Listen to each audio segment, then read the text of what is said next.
Sir sir ఇక పేరుని దుస్థితి 1కి 10 వాతలు, దీన్ని ఎలా చూడాలి?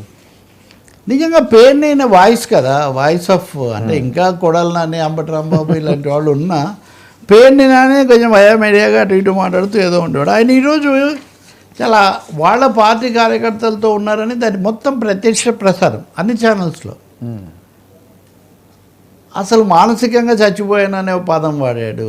నాకు వచ్చినటువంటి దుస్థితి దురవస్థ ఇది ఎవ్వరికి కూడా రాకూడదన్నారు. రెండోది తనేదో తనకు తెలియకపోవడం వల్ల అందులో చిక్కుకున్నాను ఎవరో తను ఒకరిని నమ్మి పెడితే ఆ మేనేజర్ ఎవరో చేసిన దానికనే. మొత్తం మీద ఆ పేరుని నాని మాటలు చూస్తే మటుకు ఏదో జరగబోతుంది. కొల్లు రవీంద్ర స్థానిక మంత్రి తన ప్రత్యర్థి ఆయన మీద వ్యాఖ్యలు అలా ఉంచి, ముఖ్యంగా ఈ రేషన్ బియ్యం పట్టుబడడం అదే కదా ఆయన గోడౌన్లో. ఆయన ఏమంటారు, సీజ్ ది షిప్ అన్నారు, సీజ్ ది రేషన్ అన్నారు. నా మీద తప్ప ఎవరి మీద కేసు పెట్టలేదు. ఈవెన్ ఆ షిప్ దాని మీద కూడా అదంతా ఎక్కడికి పోయింది ఆ సరుకు అంత తెలీదు, కానీ నా మీద కక్షతోనే కేసు పెట్టారు.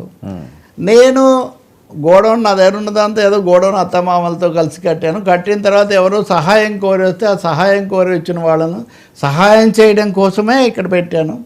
వాళ్ళని నేను పూర్తిగా నమ్మాను. హఠాత్తుగా ఇలా మిస్ అయింది, అది 2 కోట్ల విలువైంది సంథింగ్. అంటే ఎక్కడెక్కడో వైట్లోనే కట్టాలి కాబట్టి దాన్ని ఎక్కడెక్కడో తెచ్చి నేను కట్టే ప్రయత్నం కూడా చేశాను. తర్వాత నాకు తెలిసింది అంటే ఇతని వల్ల, అంటే ఒక విధంగా పేరుని అక్కడ జరిగింది పొరపాటు, చాలా ట్రాన్సాక్షన్స్ అనే అతని పేరుతో ఉన్నాయి, అవన్నీ మేనేజర్వి, నాకు సంబంధం లేదంటారు.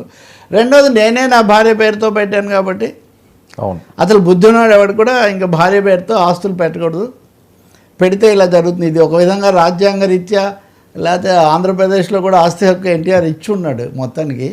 సో ఆ మాట ఒకటి అంటున్నారు. ఇంకా ఈ వాతల కేసుకు వస్తే నేను ముందస్తు బెయిల్ తెచ్చుకున్న తర్వాత కూడా నా భార్యను పోలీస్ స్టేషన్కి పిలిపించి కొంచెం ఆవేశంలో అనండి, ఇందాక మనం మాట్లాడినట్టే నోరు జారారు, పోలీసు అధికారి మీద కూడా నోరు జారారు.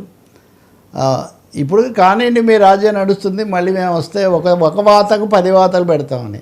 ఈ వాతలు ఇలా పెంచుకుంటూ పోతే ఏం జరుగుతుంది అన్నది కూడా ఒక పెద్ద ప్రశ్న.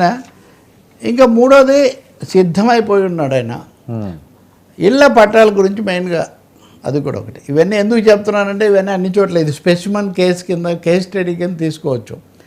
ఇళ్ళ పట్టాలు నేనేదో